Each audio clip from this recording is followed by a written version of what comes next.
ஒரு பெரிய பாடத்தை நீங்க படிக்க போறீங்க இந்த பதிவில். உங்க பிரச்சனையை தீர்க்க இன்னும் சில நாட்களில் ஒருவர் உங்களிடம் வருவார். அவர் உங்களிடம் முக்கியமானதை சொல்வார். நீங்க செய்யற செயல் அவருக்கு வருத்தத்தை இந்த நிமிஷம் வரைக்கும் ஏற்படுத்துது.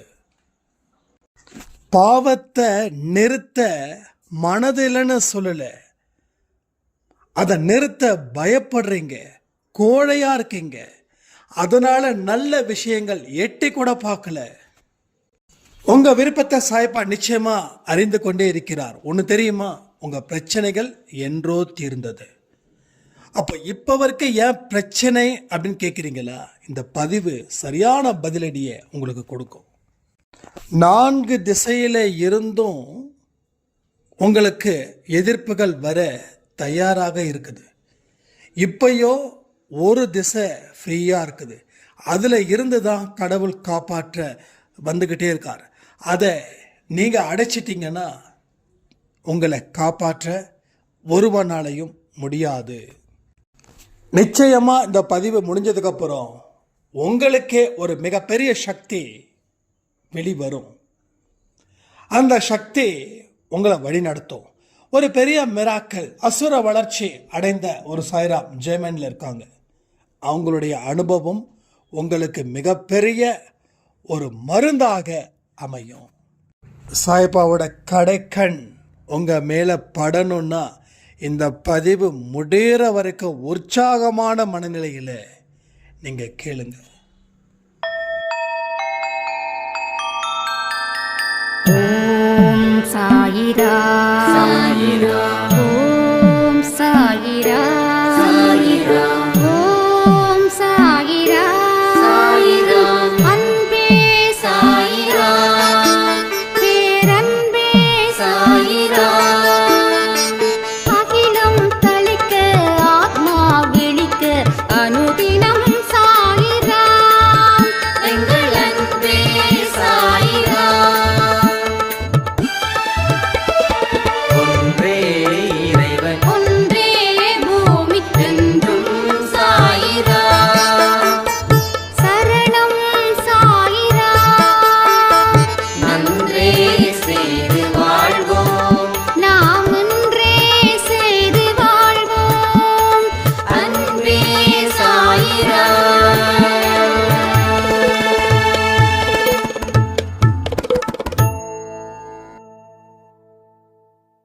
சாய்ராம், என் உயிரின் உயிரானவர்களே, தீராத வலியையும் தீர்ப்பவர்.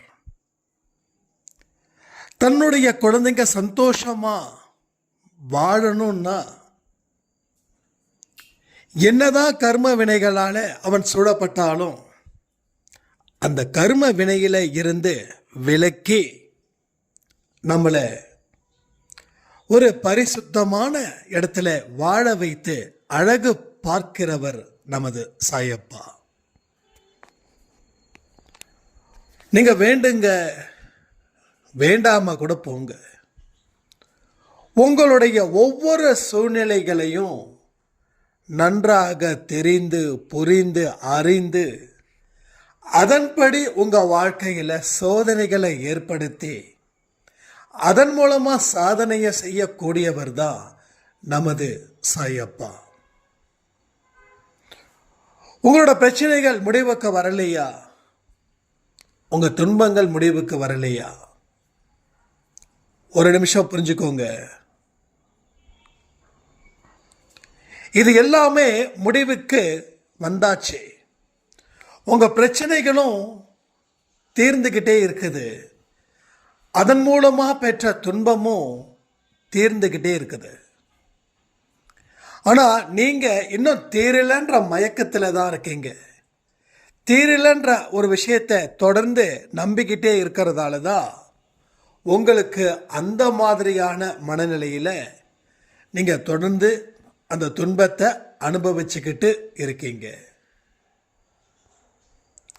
இங்க பல விஷயங்கள் உங்களுக்கு எதிராக நடக்குதுன்னு நீங்க நினைக்கிறீங்க. அது உண்மையா நடக்குதா? கொஞ்சம் திங்க் பண்ணி பார்க்குறீங்களா?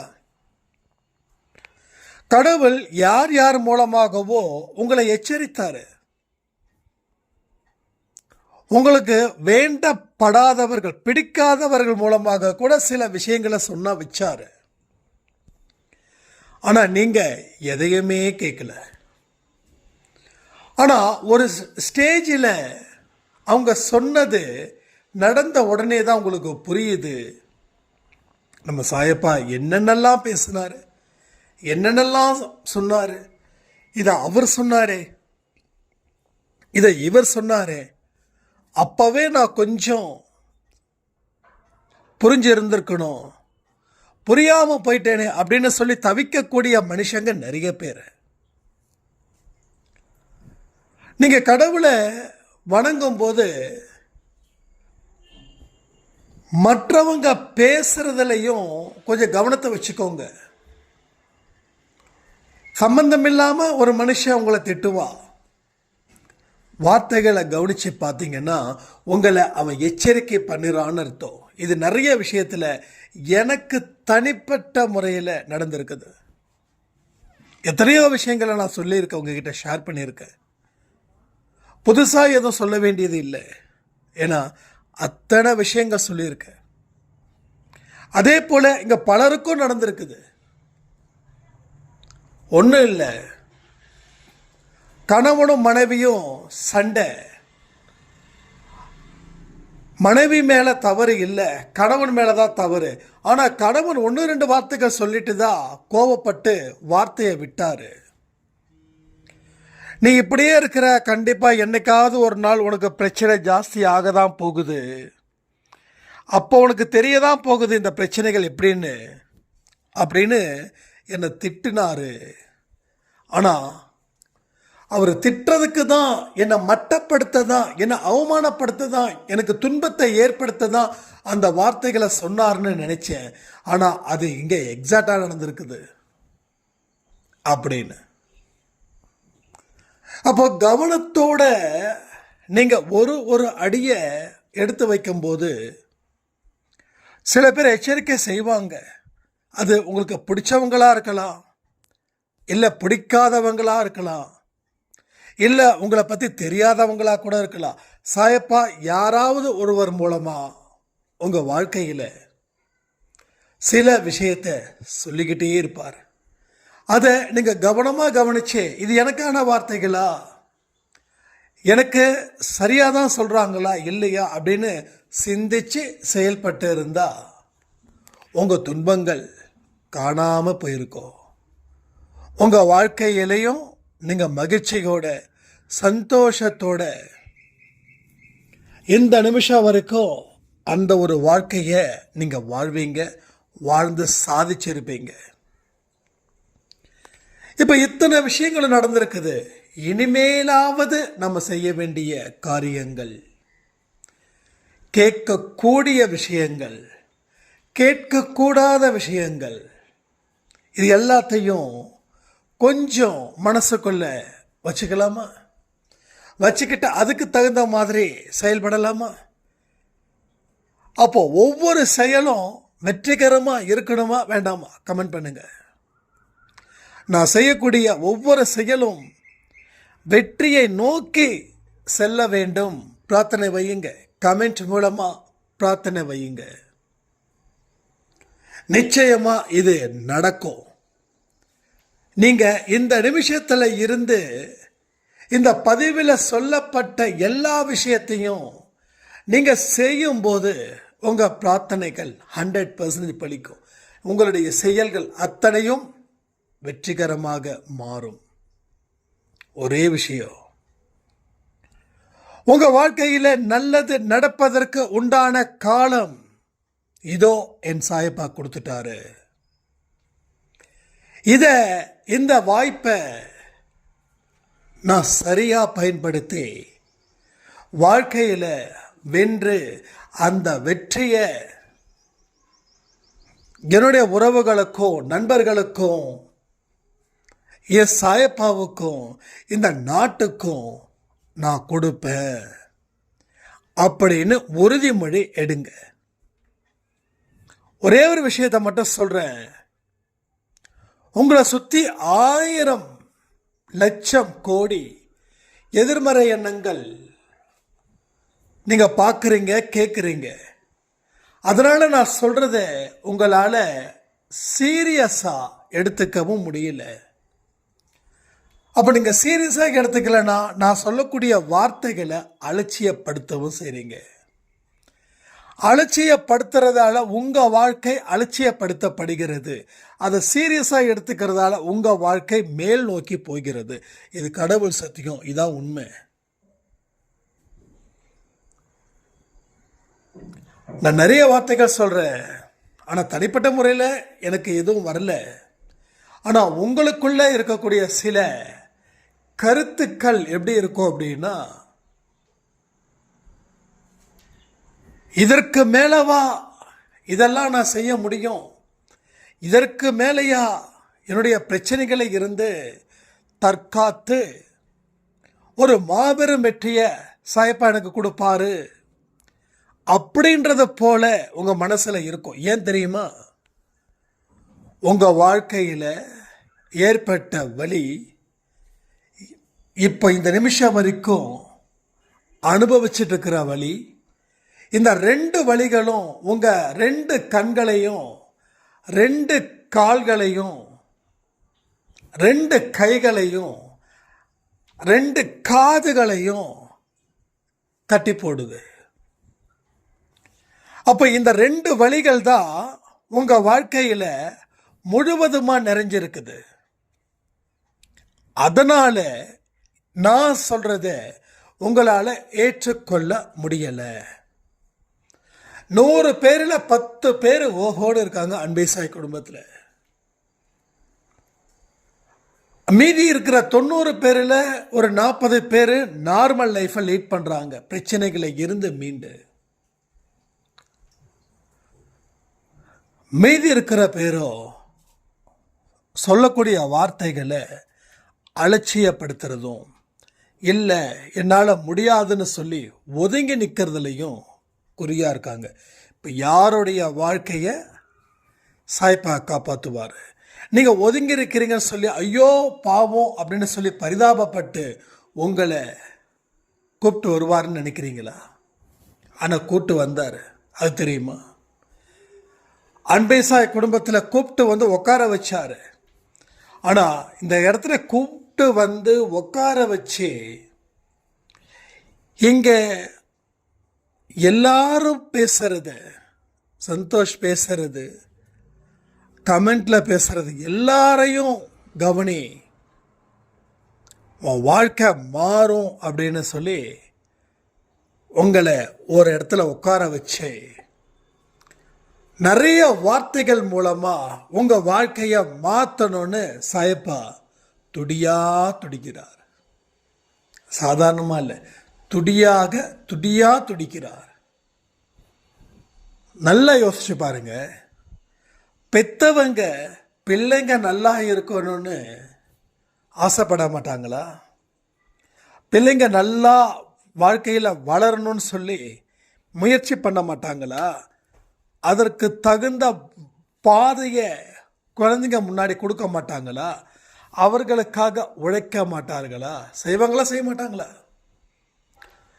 ஆனால் பிள்ளையோ அப்பா அம்மா சொல்கிற எந்த ஒரு விஷயத்துக்கும் தலையை ஆட்டிக்கிட்டே இருந்தால் பெற்றோர்கள் என்ன செய்ய முடியும்? அதே போல தான் இங்கேயும் அப்படியே நடக்குது. அப்போது என்னோட குழந்தை இந்த வார்த்தைகளால் வாழ்க்கையை மாற்ற முடியும்னு புரிஞ்சிக்காமல் இருக்குது. இவன் பாட்டுக்கும் 20 நிமிஷம் 30 நிமிஷம் 40 நிமிஷம் பேசுகிறான். இவன் பேசுகிறத பார்த்தாலும் கஷ்டமாக இருக்குது. நம்ம குழந்தைங்க சரியாக புரிஞ்சிக்காம இன்னமும் வேற ஒரு கற்பனை உலகத்தில் பிரச்சனைகளை தீர்க்க முடியும்னு நினச்சி வாழ்ந்து காலத்தை வீணாக்கிறத நினைச்சாலும் கஷ்டமா இருக்குது. நான் என்னடா செய்யறதுன்னு சொல்லி கடவுள் புலம்பிக்கிட்டே இருக்கார். உண்மையிலே சொல்றேனே, என்னுடைய கணிப்பு 100% உண்மையாகவே இருக்கும். ஏன்னா ஒரு நேரத்திலையும் நான் பேசும்போது என்னுடைய தலை சூடாகுது, மூச்சு வாங்குது. பேசி முடிச்சதுக்கு அப்புறம் தலை லைட்டாக பாரமாக இருக்குது. ஒரு ½ நான் தனிமையில் இருந்தால் தான் அந்த எனர்ஜெட்டிக் மறுபடியும் எனக்கு கிடைக்குது. அப்போது நான் கஷ்டப்படுறத சாயப்பா தாங்க மாட்டார், நீங்கள் கஷ்டப்படுறத சாயப்பா தாங்க மாட்டார். அப்போ 2 பேரும் சாயப்பாவுக்கு கஷ்டத்தை கொடுக்குறோம். கஷ்டத்தை கொடுக்குறோமா இல்லையா? யாரோட மனசில் இருந்து அந்த மனசாட்சி பேசுதுன்னு எனக்கு தெரியல. பேசுகிறவங்க சொல்லுங்கள். எஸ், நமக்காக சாயப்பா கஷ்டப்பட்டுட்டு தான் இருக்காரு. பேசுகிற உங்களுக்காகவும் கஷ்டப்படுறாரு, கேட்குற எங்களுக்காகவும் கஷ்டப்படுறாருன்னு உண்மையாக நீங்கள் ஃபீல் பண்ணீங்கன்னா கமெண்ட் பண்ணுங்கள். அப்படி ஒன்றும் தெரியல அப்படின்னா பிரச்சனை இல்லை.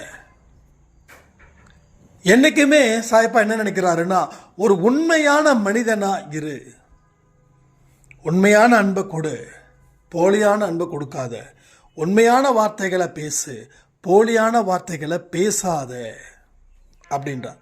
அதனால் உண்மையாகவே நீங்கள் இங்கே இருங்க. உண்மையாகவே உங்கள் மனசில் என்ன தோணுதோ அதை சொல்லுங்க, தப்பே இல்லை. உங்கள் வாழ்க்கையில் ஏற்படக்கூடிய மாற்றம் மிக முக்கியம்னு இந்த அன்பே சாய் குடும்பம் நினைக்குது. அன்பே சாய் குடும்பம்னா நான் மட்டுமா? இங்கே வாழ்க்கையில் இன்னைக்கு வரைக்கும் சக்க போடுறாங்களே அன்பே சாய் குடும்பத்தில், அவங்களும் சேர்த்து தான் சொல்கிறேன். ஒரு சாய்ராம் சொன்னாங்க, ஜெமன் இருக்காங்க. ஒரு ஸ்டேஜில் நான் சூசைட் பண்ணிக்கலான்னு இருந்தேன். என்னோட நேட்டிவ் பூர்வீகம் ஸ்ரீலங்கா.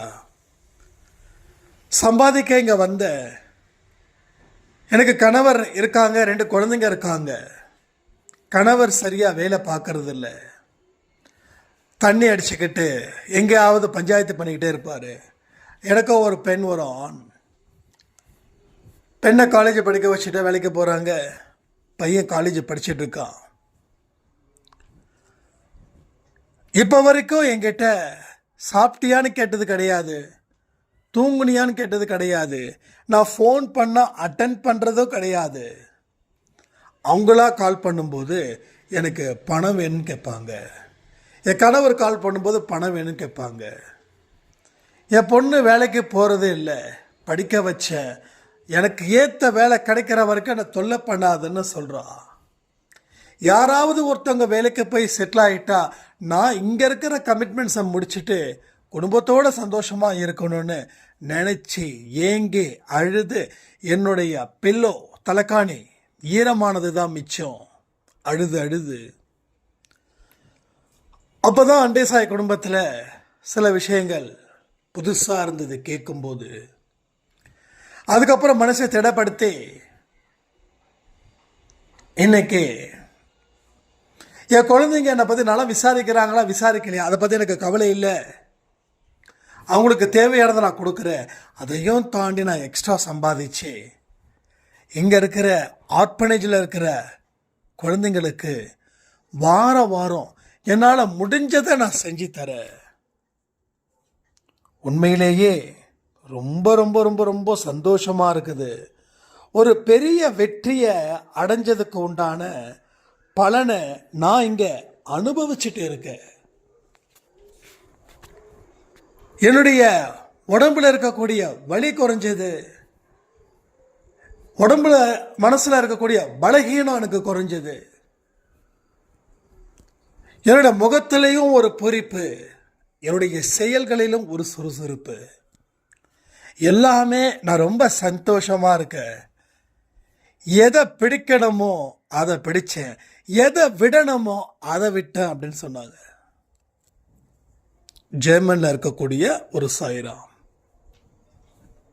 அப்போது அவங்க எவ்வளவு பெரிய ஒரு வெற்றி அடைஞ்சிருக்காங்க. கிட்டத்தட்ட 20 வருஷம் ஜெர்மன், அதுக்கு முன்னாடி வேறு ஏதோ கண்ட்ரியில் இருந்திருப்பாங்க பிறகு 20 வருஷம் ஆச்சு அவங்க குடும்பத்தை பிரிஞ்சு. இப்போ குழந்தைங்கள்லாம் குட்டி குழந்தையாக இருக்கும்போதே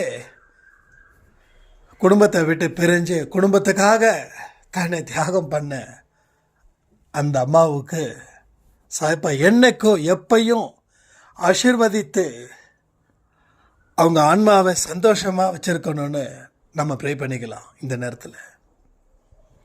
ஸோ லைஃப் அப்படின்றது தட்ஸ் அ லைஃப், அதுதான் லைஃப். எது இருக்குதோ அது கெட்டியாக பிடிச்சிக்கோ, எது இல்லாததோ அது இல்லைன்னு நினைச்சாலும் கவலைப்படாத. அப்போ அவங்க என்ன நினைக்கிறாங்க, என் குழந்தைங்களே ஒரு வார்த்தை பேசலையே, அம்மாவோட ஏக்கம் சொல்லவே முடியாது, சொல்லவே முடியாது, அவ்வளோ ஒரு ஏக்கமாக இருக்கும். ஆண்கள் கூடங்க ப்ராப்ளமே இல்லை, ஏன்னா ஆண்கள் சம்பாதிப்பதற்காக. ஆனால் பெண்களுக்கு இருக்கக்கூடிய அந்த எமோஷ்னல் அவங்க ஃபேமிலியோட தான் இருக்கணும்னு நினைப்பாங்க, ஃபேமிலியோட நிழலில் இருக்கணும் அப்படின்னு நினைப்பாங்க. தான் பெற்ற குழந்தைங்க தன்னை காப்பாற்றணும்னு நினைப்பாங்க. ஆனால் பெற்ற குழந்தைங்க பெற்ற தாயை மறந்து தன்னுடைய சந்தோஷம் முக்கியம்னு நினைச்சு இருக்கக்கூடிய குழந்தைகளுக்கு யார் பாடம் சொல்லி கொடுப்பாங்கன்னா, அவங்களுக்கு கல்யாணம் ஆகி அவங்களுக்கு குழந்தை பிறந்து அவங்களுக்கு மகனோ பெருசாகி இருப்பாங்க இல்லையா, அன்னைக்கு அவங்களுக்கு அவங்க பாடம் உங்களுக்கு சொல்லி கொடுத்த பாடத்தை விட 10 மடங்கு, எவ்வளோ 10 மடங்கு சொல்லி தருவாங்க. அது நல்ல பாடமா இல்லை கெட்ட பாடமான்றது உங்கள் குழந்தைங்க உங்களை எப்படி பார்த்துக்கிறாங்களோ அப்படி இருக்கும். உங்கள் குழந்தை நல்லா பார்த்துக்கிறாங்க, சந்தோஷமாக பார்த்துக்கிறாங்க, அன்புக்கு பஞ்சமே இல்லைன்னா அவங்களோட தலைமுறையும் நல்லாயிருக்கும். பட் மாறி போயிடுச்சே, தலைவலி தான். அப்போ ஹிமாலய வெற்றி அன்பே சாயில் இருக்குன்னா அதுக்கு காரணம் இங்கே இருக்கக்கூடிய எல்லாருக்கும் ஒரே மனம், ஒரே குணம், ஒரே பாதை, ஒரே பயணம், எல்லாமே சேம். இங்கே சந்தோஷம் ஒரே மாதிரி தான். அன்பே சாயில் இருக்கிற எல்லாரும் சந்தோஷம் போல தான். நமக்கு சாப்பிட்றதுக்கு சாப்பாடு இருந்தும் ஒருத்தவங்க பசிக்குதுன்னு சொன்னால் கொடுத்து அந்த பசியை தீர்க்கிறவன் தான் அன்பே சாய் குடும்பத்தில் நிரந்தரமாக இருக்கவே முடியும். ஸோ எல்லாத்துக்குமே தகுதிகள் இருக்குங்க. இந்த மாதிரி தகுதிகள் இருந்தால் மட்டும்தான் you will be strong, you will be strong. Otherwise you will lose everything, you lost in everything. அப்போ நம்மளுடைய சகாப்தத்தை நாம உருவாக்கணுமா இல்லை பிறர்கிட்ட உருவாக்குவதற்கு கையேந்தணுமா? கமெண்ட் பண்ணுங்க. என்னுடைய சகாப்தத்தை நான் உருவாக்குவேன், என்னுடைய சாயப்பாவோட தயவால உதவியால அப்படின்னு சொல்லக்கூடியவர்கள் தான் அன்பே சாய் குடும்பம். கடவுளை வணங்கிட்ட உதவிகள் செய்வதற்கு யாராவது இருப்பாங்களான்னு தேடுறவங்க அன்பே சாய் குடும்பத்தில் இருக்க முடியாது. ஏன்னா அன்பே சாய் குடும்பத்தில் யாரும் உதவி செய்ய வேண்டிய அவசியம் இங்கே இல்லை. பெத்த குழந்தையும் உதவி செய்ய வேண்டிய அவசியம் இல்லை, யாரும் உதவி செய்ய வேண்டிய அவசியம் இல்லை. இப்போ நம்ம இப்போ வரைக்கும் தன்னுடைய குழந்தைகளுக்கு உதவி செய்கிறாங்கன்னா எவ்வளவு பெரிய ஒரு சகாப்தத்தை அவர்கள் ஏற்படுத்தியிருக்காங்க, மனசில் எவ்வளவு பெரிய ஒரு வலிமையை உருவாக்கியிருக்காங்க, எவ்வளவு பெரிய அற்புதத்தை நடத்தியிருக்கிறாங்க. இதுதான் லைஃப். லைஃப்ன்றது இதுதான். சும்மா அதெல்லாம் ஒன்றுமே கிடையாது. பேசிக்கிட்டே இருக்க வேண்டியதா? பேசுறதால என்ன சாதிக்க போகிறோம்? நோ, சாதிக்க வழி இல்லை. உங்களை நீங்களே சோதிச்சுக்கிட்டே இருக்கிறீங்கன்னு அர்த்தம். நீங்களே உங்களை சோதிச்சுக்கிட்டே இருக்கீங்க. எதெல்லாம் உங்களுக்கு இருக்கணும் ஆசைப்படுறீங்களோ அது இல்லாமல் கூட நீங்கள் வெளியில் காட்டிக்கிறீங்க உங்களை. ஆனால் ஒரு நாளிலே ஒரு நாள் வேஷம் கலைஞ்சிடுச்சுன்னா என்ன நடக்கும்? மனிதர்கள் உங்களை மதிக்க மாட்டாங்க. அதற்கு பதிலாக மனிதர்கள் உங்களை மிதிக்க ஆரம்பிச்சிடுவாங்க. ஸோ அருமையான சந்தர்ப்பம் இது. இந்த நிமிஷம், இந்த நொடி நீ பெட்டராக ஃபீல் பண்ணு. உன் வாழ்க்கையில் நீ சாதிச்சுக்கிட்டே இருக்க அப்படின்னு அந்த பெட்டர் ஃபீலிங் பெட்டர் லைஃபை கொடுக்கும்.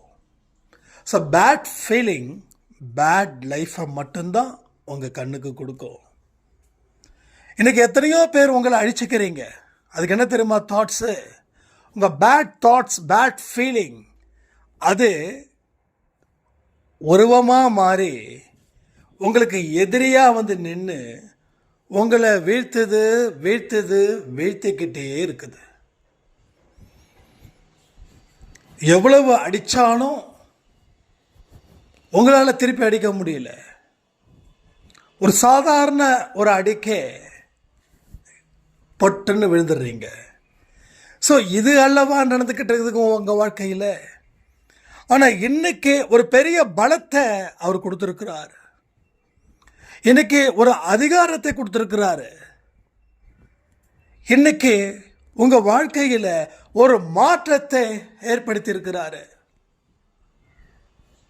மனசில் இருக்கக்கூடிய கழிவுகளை வெளியேற்று.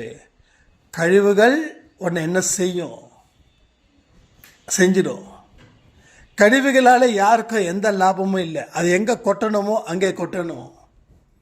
கழிவுகளை கொட்டினாதான் அந்த இடம் சுத்தமாக இருக்கும். கழிவுகள் இருக்கிற வரைக்கும் எப்படி சுத்தமாக இருக்கும்? நான் சொல்கிறது கழிவுகள் அப்படின்றது தேவையில்லாத எண்ணங்கள், தேவையில்லாத கோபங்கள், தேவையில்லாத பழக்க வழக்கங்கள்.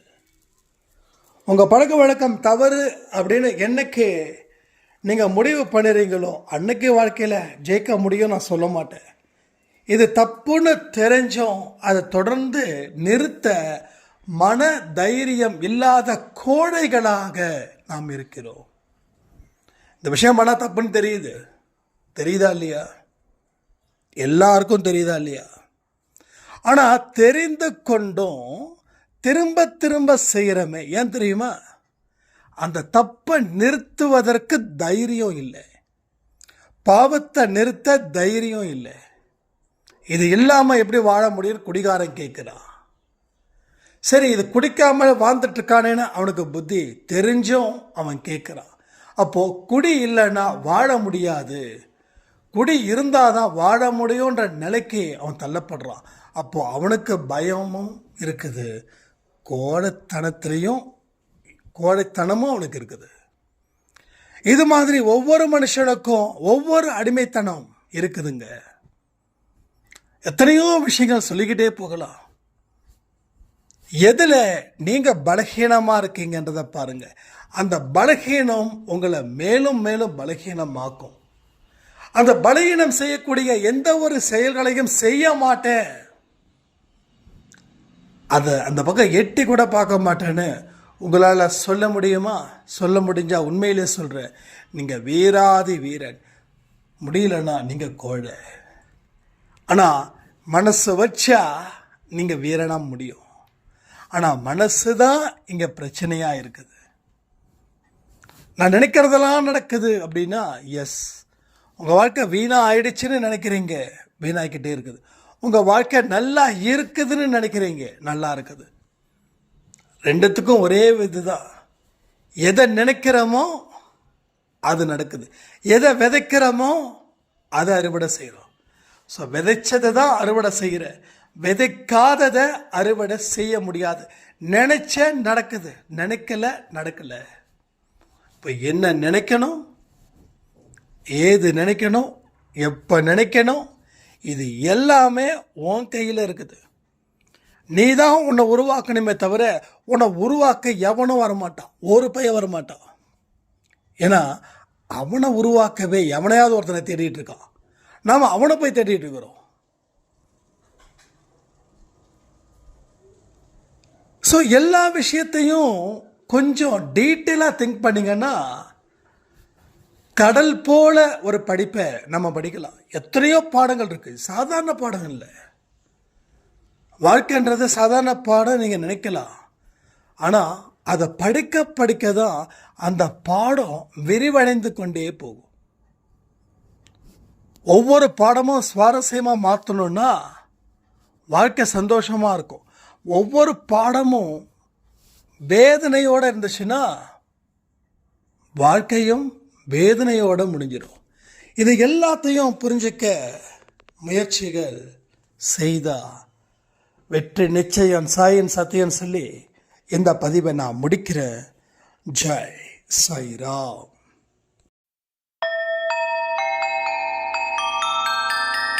ஓம் சாயிரா சாயிரா, ஓம் சாயிரா சாயிரா, ஓம் சாயிரா சாயிரா, அன்பே சாயிரா, பேரன்பே சாயிரா, அகிலம் தளிக்க ஆத்மா விழிக்க அனுதினம் சாயிரா, எங்கள் அன்பே சாயிரா. ஒன்றே இறைவன், ஒன்றே பூமிக்கென்றும் சாயிரா, சரணம் சாயிரா, நன்றே செய்து வாழ்வோம், நாம் ஒன்றே செய்து வாழ்வோம், அன்பே சாயிரா.